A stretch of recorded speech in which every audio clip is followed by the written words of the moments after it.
Are you a high school baseball player that's just starting to get in the gym because you want to get strong to help your not only arm health but your velocity? I'm going to talk about today bench pressing because it's a common exercise that gets brought up and I have to speak to with my athletes about, and the do's and don'ts of when we would use bench pressing in that case. So how do I know this? My name is Dr. Jeff Lewis. I'm the owner and physical therapist of Lewis Physical Therapy and Sports Rehab in Point Pleasant, New Jersey, where I have helped countless baseball players get back to throwing pain-free, get stronger, and throw harder. Bench pressing. Everyone loves to bench press, especially at the high school level. Everyone goes in on a Monday, load up the bench, get going. Not really too much of a problem for a lot of athletes, football players, lacrosse, anything like that. There's definitely benefits to it. The one population where I am more hesitant, often than not, with bench pressing is baseball players. Now, you might be saying, I'm seeing this stuff online that says there's no such thing as a bad exercise. Pitchers should be able to bench press and all this and that. And again, listen, I get it. Like anything, it comes down to a conversation of risk versus reward. So we take a baseball pitcher, for example.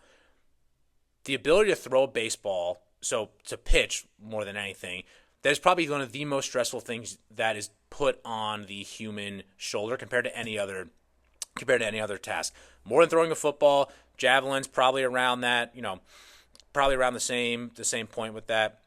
But throwing a baseball is by far one of the most stressful things on the shoulder. And anytime you are throwing, let alone pitching, you're putting a lot of stress on the front of the shoulder, specifically the bicep tendon. I would say by and far, probably the most common thing that I see high school baseball players in our clinic for when it comes to shoulder pain is some type of bicep tendon irritation. Now, that could be either just straight isolated bicep tendinopathy, or it could be bicep tendinopathy isolated or bicep tendinopathy related to some type of labral pathology because of its attachment to that superior labrum. And I mean, honestly, even in that case, the bicep tendon is more often than not the pain generator.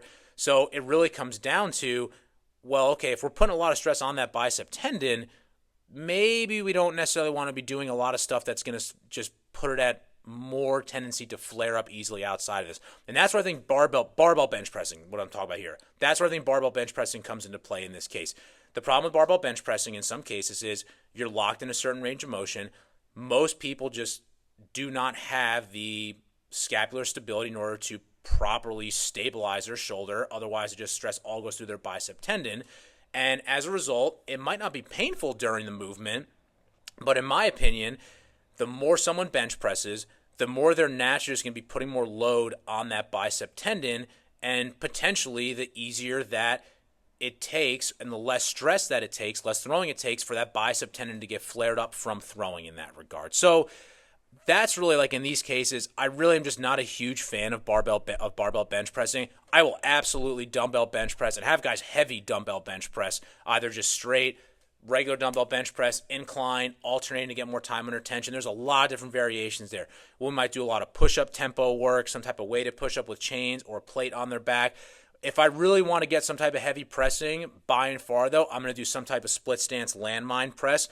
The reason I like that is because you get some overhead strengthening, and you also get free movement of that shoulder blade to help decrease some of that just pain and just sometimes pinchiness on the front of the shoulder, which a lot of times is that bicep tendon that's talking. So that's really why I like to always have this conversation with guys, and I've seen it in all where, there's people online that say, you should be barbell bench pressing. If you can't bench press as a baseball player, then you shouldn't be pitching and whatnot, which I think is just ludicrous.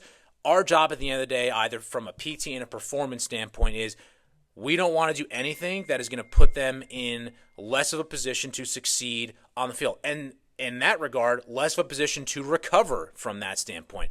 If a guy just went out and threw 100 pitches and we have them do some type of heavy bench work or even higher volume bench work in the middle of the week, like right between their starts, well, now we can't. I don't think we can confidently say we're helping their recovery to get ready for their next start there. There's a lot of other, in my opinion, better choices that these players can use in order to help just get ready for their next outing. So again, that's my thoughts on barbell bench press. I think it's definitely a very specific case scenario for each athlete.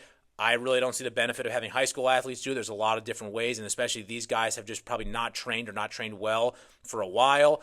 I also never saw guys and never had guys bench press when I was in the major leagues, and guys did pretty well. We found a lot of other suitable variations for them. So that's my thoughts on that. If you have any questions or comments about it, go ahead and leave them below, or you can text us at the number below as well. We'll get back to you with some more individualized responses.